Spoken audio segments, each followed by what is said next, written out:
Hello, this is Michelle Blood. What a great topic today. Why don't more women become enlightened? Okay, let's go back through time. Look at history. Once upon a time, there were tribes and lots of people, and women didn't have many rights, even after the tribes, not for really, and since the last 50 years, really. It's 2013 now. They didn't have rights. They had to attract a man to marry a man, or if it wasn't marriage, to be with that before marriage was even created as marriage, and then after when marriage was there. They had to do everything in their power, the women, to look beautiful, to put out their sexuality to a man, to entice a man to get a man, because that would change their entire lives, particularly if they could get a successful man. Because women didn't work. Their work was to get a man, get married, give him lots of children. So they had to really put it out there. And if another woman was more attractive, they had to really put their fangs on her, and do everything they could to, not nurture each other, not be there for each other in that way until they had married female friends. So for centuries and centuries and centuries and centuries and centuries and centuries, ad nausea, women had to fight to get that man. They had to learn how to put out their sexuality.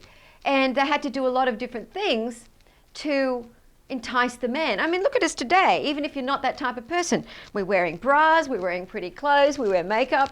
It's part of the culture now, even if it's not the reason why women wear them anymore or do their best to look good anymore. So the men also, even in the East, they were the ones, the man can become enlightened. Oh, maybe if you've got a good next life, you may be very, very lucky and be born a man. All of this nonsense went on. And of course, women did become enlightened. Of course, there were enlightened women, but the men were the ones that were supported to become enlightened. They were allowed to go to monasteries. They were allowed to do whatever they needed to do to study the path to enlightenment. Of course, back in the day of Atlantis, that was different. Everyone was meditating and learning the path to enlightenment and becoming enlightened very easily, because there were only about 750,000 people on the planet at the time. Now there's billions of people. Now, if you're a woman watching this, and if you're a man watching this, support your women. But if you're a woman watching this, please remember that is not the truth. It is actually easier for a woman to become enlightened, because we are already sensitive. We're already sort of bhakti. We're already lovers. We're love. And if you can turn that towards a love of the divine, we're more disciplined, I think, in a lot of ways, because we've been taught through our DNA to survive, to look after the children, to do all the things that are needed to be done. So anyone, it doesn't matter who you are, all women can become enlightened. They've got more feeling and sensitivity for the path to enlightenment. They're actually born with that spirituality more awakened than in men. And of course, there are many men that are very, very spiritual. But how many women have I met? I want to meet a spiritual man. I can't meet one. And if they do, it's not really a spiritual man. It's just an airy fairy guy that works down at the fruit shop 2 days a week and surfs the rest of the time, which is fine. Everyone's allowed to have their own freedom. So you don't need to find fulfillment in a man. If you are a person who wants to have a relationship with a man, a woman, that's fine. But you have to be very, very careful that you're not putting out your sexuality so much to men, because that's in a women's DNA to do that from years ago, when you don't even need to do that anymore. Women can become presidents, prime ministers, they can do whatever they want. Women are amazing creatures. They can do, we're free now, we're free. Well, maybe not in all countries, but in the West, we're definitely free. So what I would recommend that you do is really be careful. Are you putting all your focus and attention to all that beautiful energy you've got within you, that sensuality, that sensitivity? Is it going towards attracting a man? Because the more you put your sexuality out there, and you know what I'm talking about, girls, you're just putting it out there to the guys, well, then you're draining yourself. You're actually giving them your energy, and that is not a good thing.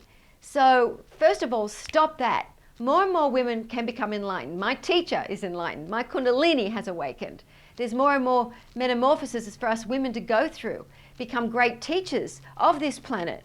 So I really recommend that you know that all of those reasons why you're doing the things that you do that drain your energy, that you're just doing. I was talking to someone, an enlightened master, just this morning, and I said to him, I still can't believe that so many women in the West are absolutely giving their power over to manipulative men who just absolutely are manipulating them. You put your sexuality out there, women, and then you end up meeting these guys. You get caught up in the tentacles that don't mix, that aren't good for you, and you sort of get stuck there because you end up in their aura. And if they're in a negative state of aura, even if they seem like a happy enough person, well, you get stuck. I mean, I've met so many women. I met a woman the other day who said, I want to marry this guy I've been with for 2 years. And I said, why do you want to marry him? You're on the path to enlightenment. You've got all your adult children. You can't have any more children at this stage of your life. You've got a wonderful relationship with this guy. You get to see him 2 or 3 times a week. He takes you out somewhere nice. I said, and you're on the path to enlightenment. You're starting a brand new career. You're doing all of these things, and things will change once you get married. It doesn't matter. If you've met the right person, especially if you've got someone who's in much higher vibration, yes, marry them. But if you're marrying them for the old DNA reasons, and you are on the path to enlightenment, you could really do things, I mean, you can have a spiritual marriage that is absolutely empowering and fantastic. But girls, just be careful. More women must become enlightened. Saint Teresa of Avila, what a beautiful enlightened woman. Saint, they say, for an enlightened Christian. Love her book, Interior Castle. Beautiful enlightened being.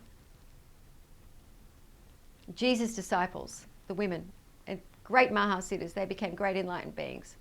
My teacher, beautiful young woman, beautiful enlightened, great enlightened being. Even I, when I was looking for an enlightened teacher, never expected it to be a woman. It wasn't even in my consciousness that it could be a woman, and it was. Women of the world, get off that treadmill that you're putting all your energy out to the men.